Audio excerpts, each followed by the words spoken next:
Queridos hermanos y amigos, nuevamente seguimos en nuestra preparación hacia Pentecostés y estamos ya en el 8º día de este tiempo de gracia que el Señor nos ofrece. Y vamos comenzando con la oración. En el nombre del Padre, del Hijo y del Espíritu Santo. Amén. La gracia y la paz de Jesús resucitado, que envía su Espíritu, esté con todos ustedes y con tu Espíritu. La oración que hicimos todo este tiempo: Espíritu Santo, en el silencio de este día que amanece, te alabo y te glorifico. Te agradezco por este nuevo día. Te pido paz, sabiduría y fuerza. Quiero ser manso, humilde y prudente. Guarda mi lengua de toda maldad, que solo de caridad se llene mi espíritu. Amén. Gloria al Padre y al Hijo y al Espíritu Santo, como era en el principio, ahora y siempre, por los siglos de los siglos. Amén. El texto que vamos a tomar en consideración hoy para nuestra reflexión lo sacamos del libro de los Hechos de los Apóstoles, capítulo 7, del versículo 51 hasta el 60. De toda forma, vale la pena comenzar en el capítulo 6, por lo menos un pedacito, capítulo 6, versículo 8, donde un poco ambienta Lucas el relato de Esteban, el martirio de Esteban. Dice así en el capítulo 6, versículo 8. Esteban, lleno de gracia y poder, hacía grandes milagros y señales entre el pueblo. Una presentación muy hermosa de este discípulo de Jesús. Él era helenista, le recuerdo, era judío, pero se había educado afuera de Palestina, como es hoy. La gente va, viene, va a trabajar, entonces a veces cambia país.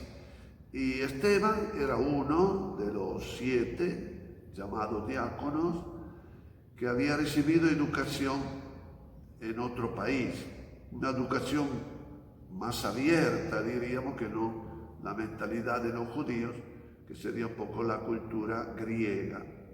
Y con este espíritu universalista que tenían los griegos, bueno, de alguna forma él vuelve a Palestina, porque era el sueño de volver a su tierra y dedicarse ahí, morir ahí.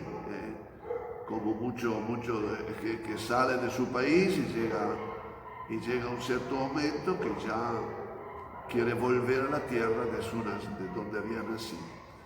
Esto es un poco. Y ahí en Palestina conoce a Jesús, no en persona, conoce a los discípulos de Jesús. Y bueno, y él se convierte y se transforma en un discípulo. Lo que interesa en el versículo que leí es con qué fuerza lo presenta Lucas.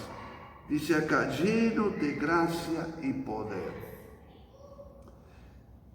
La presentación del testigo, del testimonio que da después Esteban, viene de esta fuerza, de esta gracia que el Señor le concedió. Por lo tanto, dice acá, grandes, exagera siempre Lucas, ¿no? Grandes milagros y señales entre el pueblo. ¿Qué significa grandes señales? Hacía cosas no tanto milagrosas, hacía cosas con entusiasmo, le ponía un ardor extraordinario. Disculpen. Un ardor extraordinario en lo que hacía en su vida de cristiano. Al haber conocido a Jesús, lo transformó y trataba con la gente, conversaba con la gente. Y este ardor eran los señales que él daba. Era la cosa portentosa, acá dice milagro, la cosa grande que hacía, pero era la cosa de todos los días, pero lo hacía con fuerza, lo hacía con entusiasmo. Y por lo tanto dice, entre el pueblo. No estaba encerrado ahí en el templo. Seguramente iba al templo, pero era con la gente. Estaba con la gente, ayudaba, hablaba. Pero esta actitud molestó a las autoridades, porque evidentemente hablaba de Jesús, hablaba de su muerte, como en el discurso que hará antes de morirse. Entonces, esto es para la presentación. Podemos decir que Lucas nos presenta el modelo de misionero cristiano. Lo resume todo en este personaje y lo presenta de una forma extraordinaria, de una forma entusiasmante también para nosotros. Y ahora vamos a lo que yo le decía, capítulo 7, versículo 51. A esto sí que lo leemos. Igualmente ustedes pueden leer todo el capítulo 6 y 7, ¿no? Dice así, repito, 7:51. Esteban está hablando a las autoridades, ¿no?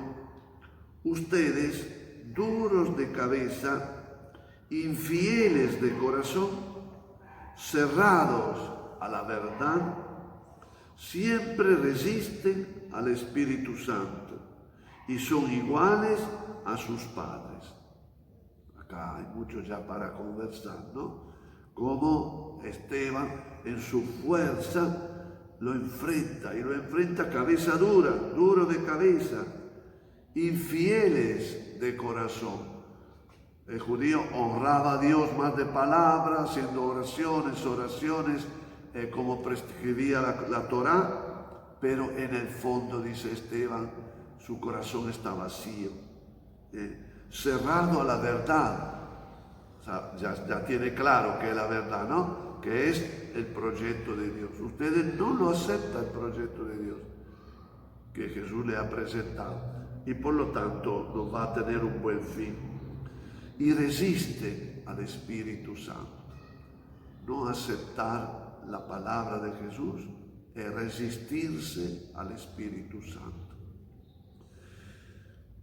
Son iguales a sus padres, y que no es una cosa superficial. Y aparte el detalle acá es sus padres. Esteban ya no se mete en el grupo de ellos, no se mete en el grupo de los judíos, lo llama sus padres. En el discurso anterior dije nuestros padres, ahora ya cambió sus, ya Esteban tomó distancia del judaísmo. Mucho detalle, ¿no? ¿Hubo algún profeta que sus padres no persiguieran? Mataron a los que profetizaban la venida del justo, el mismo al que ahora han entregado y asesinado. Clarito, ¿no? Como Pedro, el primer discurso de Pedro y todo eso. Ustedes mataron, ¿no? Ustedes que recibieron la ley por intermedio de ángeles y no la cumplieron. Un reproche muy duro, un reproche muy pesado, ¿no? En el versículo 54. Cuando oyeron estas cosas, se enfurecieron y rechinaban los dientes contra él. Son las autoridades, ¿no? Esteban, lleno del Espíritu Santo, fijando la vista en el cielo, vio la gloria de Dios y a Jesús a la derecha de Dios y dijo: estoy viendo el cielo abierto y al Hijo del Hombre de pie a la derecha de Dios. Ellos entonces comenzaron a gritar, se tapaban los oídos y todos se arrojaron contra él. Lo arrastraron fuera de la ciudad y se pusieron a apedrearlo. Esto es un poco, ¿no? Se tapaban los oídos porque con el lenguaje que usaba Esteban, dijo una gran blasfema. ¿Quién sos vos para ver a Dios? Para ver si Dios no lo podemos ver ninguno. Y además, lo peor, lo que ustedes mataron ahora está a la derecha del Padre. Es decir, tiene la misma autoridad que el Padre. Por eso se tapan los oídos. Es una frase, una expresión demasiado dura para un judío. Y a ver, los testigos habían dejado los mantos a los pies de un muchacho llamado Saulo. Mientras lo apedreaban, Esteban invocó: Señor Jesús, recibe mi espíritu. Y arrodillado gritó con voz potente: Señor, no le tenga en cuenta este pecado. Y dicho esto, murió. Ya ustedes se dieron cuenta, ¿no? Como Lucas presenta a Esteban con la misma característica de Jesús. Cuando dice ahí, entrego mi espíritu, Jesús dice, entrego mi espíritu. Acá dice, recibe mi espíritu, ¿no? Y después la otra frase, Señor, no tenga en cuenta este pecado. Jesús dice, Padre, perdónalos, porque no saben lo que hacen. Entonces, ya al finalizar este relato, podemos resumir, dar alguna idea, ¿no? En primer lugar, el testigo, el que da testimonio de Jesús, tiene que ser una persona entusiasta, lleno de fuerza, de valor, aunque sepa que lamentablemente no lo comprenderán. Bueno, en este caso lo matarán, pero era esto, el entusiasmo de la misión, lleno de fuerza, de poder, dice, ¿no? Del Espíritu Santo. Que esto hay que pedirlo al Señor, que seamos testigos valiosos, que seamos testigos generosos, entregados, no mirando a nuestra comodidad, sino al bien del otro.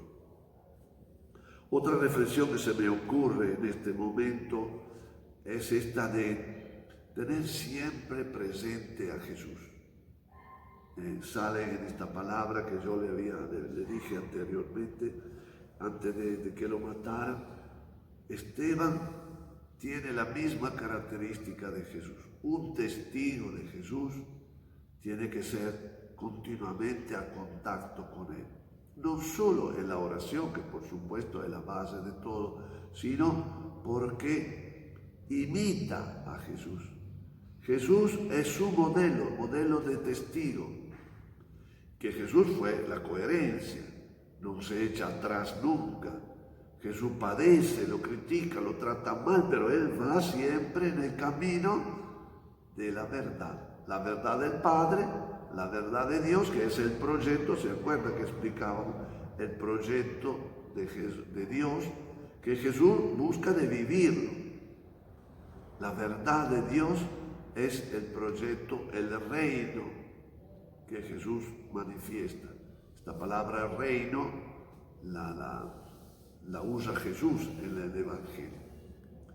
Y Esteban, como discípulo de Jesús, va adelante. Sabe que la cosa va a terminar mal, porque él dijo cosas muy grandes que no lo podían aceptar los judíos. Hacerse uno que vio a Dios, cuando para el judío Dios no se podía ver en ningún momento. Y después la autoridad de Jesús, que es sentado a la derecha del Padre. Entonces, esto dinamismo, o esto va y viene, el Padre y Jesús y Esteban, esa es la cadena que tiene que venir. Y el Espíritu Santo, ahí, vigilante, defensor, alguna traducción. Acá, vigilante, atento, animando a Esteban, que no venga menos, por eso lo nombra más de una vez el Espíritu Santo, ¿no? Bueno, Espíritu Santo en el sentido negativo, que las autoridades se negaron de recibir el Espíritu Santo, y en el versículo 55 es Esteban, lleno del Espíritu Santo. Meditábamos en el día de Pentecostés, ¿se acuerdan? Que bajó el Espíritu Santo y fueron llenos, todos los que estaban ahí, fueron llenos del Espíritu Santo. Yo como la cosa se repite, la iglesia debe ser testigo que hay algo superior a nosotros, no nosotros y nada más. Y bueno, y después esto, ¿no?, de la entrega de Esteban. Nosotros no estaremos martirizados, no tenemos esta vocación al martirio, digo, pero la valentía, ¿no? La valentía, como tuvo él, porque la muerte que él sufrió no fue muy sencilla, morir apedreado, pero como se hace notar acá, el primer fruto del martirio de Esteban, ya sabe, fue Pablo, el cual, por ser menor de edad por los judíos, ¿no?, porque la mayoría de edad era 30 años, entonces él no podía, pero cuidaba los mantos de aquello que tiraba piedra. Porque seguramente la muerte de Esteban incidió en su corazón, le tocó el corazón. Queridos hermanos, vayan meditando, vayan viendo cómo el Espíritu Santo hoy tenemos que invocarlo, porque surja este nuevo testigo. Si quiere elegirnos nosotros, bueno, vamos a meternos, pidamos para nosotros que nos saque de esta tibieza, de esto va y viene, esto no, una vez sí, después no, serla fuerte como Esteban. Lo dejo en oración y hasta mañana, si Dios quiere.